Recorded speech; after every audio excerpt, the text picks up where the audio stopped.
நெத்திலி கருவாடு தோரன் எப்படி செய்யலாம் அப்படிங்கிறத பார்க்கலாம். தேவையான அளவு நெத்திலி எடுத்துக்கோங்க.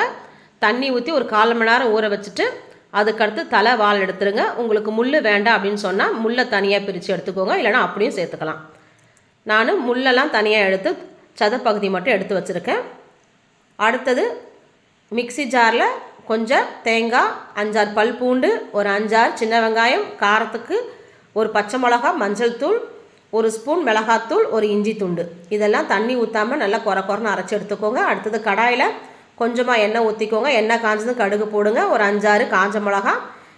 நல்லா கடுகு பொரிஞ்சதுக்கப்புறம் நம்ம வெட்டி வச்சுருக்க பெரிய வெங்காயம் நல்லா சின்னதாக கட் பண்ணி அதையும் நல்லா வதக்குங்க. அதுக்கப்புறம் நம்ம அரைச்சி வச்சுருக்க அந்த தேங்காயையும் போட்டு நல்லா மிக்ஸ் பண்ணிவிட்டு நம்ம எடுத்து வச்சுருக்கிற அந்த நெத்திலி கருவாடையும் போட்டு கொஞ்சம் கருவேப்பிலை சேர்த்து நல்லா மிக்ஸ் பண்ணி விடுங்க.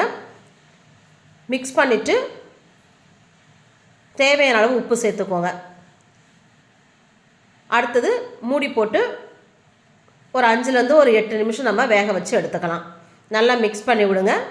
மிக்ஸ் பண்ணி விட்டுட்டு ஒரு 2 நிமிஷம் வேக வைங்க. நமக்கு டேஸ்டியான நெத்திலி கருவாடு தோரன் ரெடி.